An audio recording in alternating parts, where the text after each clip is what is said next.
Do you have friends that are down to earth and perhaps a bit blunt? You know the sort of people. You can't get cross with them because you know they're right and they tell you off with a big smile on their face. I love those kind of people. Today I'm thinking about an old friend of mine who would often turn me around and point me in the right direction. My name is Ian Currey, and this is Thinking Out Loud. Come on, let me tell you what I think.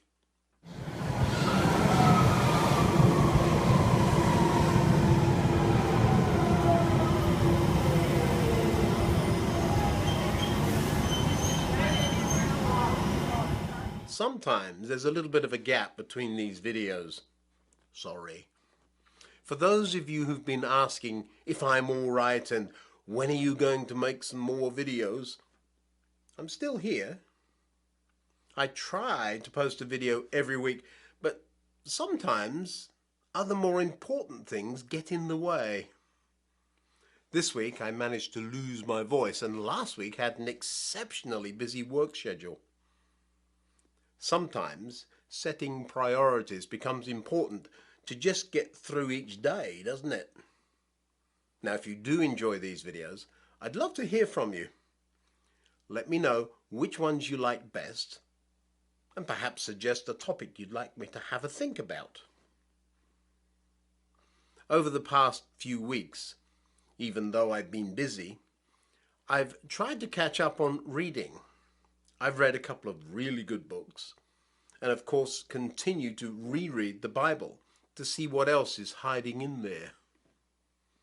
Sometimes it takes me a few goes to figure out why a particular thing is presented so many different ways. With a good book, I often identify with one or other of the characters and wonder what I would do in the situations the clever authors put them into. Be it a detective or a villain or perhaps a famous historical character. I often try to imagine what it must be like in their shoes. Bible characters too have very different personalities. Paul, while being one of my favorites, always seems to be a little too direct for me. I always want him to slow down and sit by a lake and watch some of his disciple friends fish or something. He just seems always to be going at it at 100 miles an hour. Then there's James. He's the brother of Jesus, so quite something to live up to. Being the eldest in my family, I never had a big brother to look up to. But James, he had more than a challenge or two there, didn't he? James always seems to be so very practical.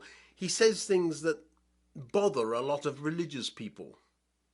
Things like, my friends, what good is it to say you have faith when you don't do anything to show you really do have faith? Can this kind of faith save you? No? The trouble with being religious is that you somehow know all the right answers, but at the same time don't know how to put those things into practice. The right answers are fine, but applying those answers to our daily lives is so important. If you know someone who doesn't have any clothes or food, you shouldn't just say, I hope all goes well for you. I hope you'll be warm and have plenty to eat. What good is it to say this unless you do something to help?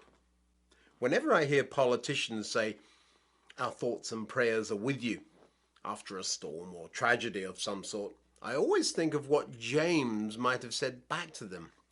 Yep, lovely you're thinking about me and great you pray, but how about being the answer to those prayers?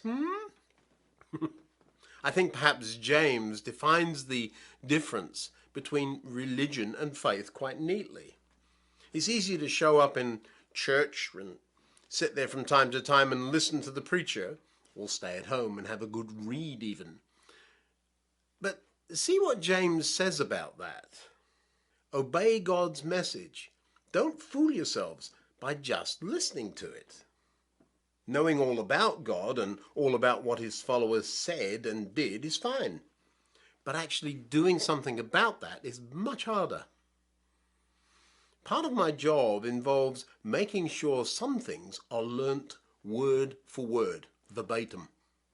There is no room for error in some of the safety-related tasks, so being able to repeat exactly what needs to be done is important. However, it's no good me teaching people to repeat a string of words if they can't do what they're saying at the same time. Being able to tell me how to use breathing apparatus, but not being able to put it over their head, rather defeats the purpose of the exercise, if you see what I mean. If you hear the message and don't obey it, you're like people who stare at themselves in the mirror and forget what they look like as soon as they leave. Don't stop learning, don't stop listening, but at the same time, put what you know into practice. Do it. James goes on to give some examples of what he's talking about, but I'm sure you can find those for yourself. Things like being able to control your tongue and not being dishonest with yourself.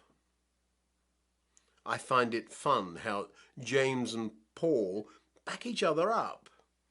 They come at things from very different perspectives, but end up in the same place.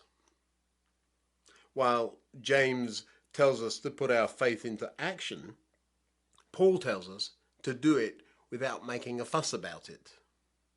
Do everything without grumbling or arguing. Putting our faith into action, doing what we know to be right, is far from as easy as it sounds. Letting God do his thing in our lives while honestly striving to put what we learn into action proves we're truly followers of Jesus. Paul starts to sound like James if you listen carefully. God is working in you to make you willing and able to obey him. I'm sure those two rascals, James and Paul, knew each other well enough to plan what they would say so that they backed each other up. Don't just know it, do it. Until next time, goodbye.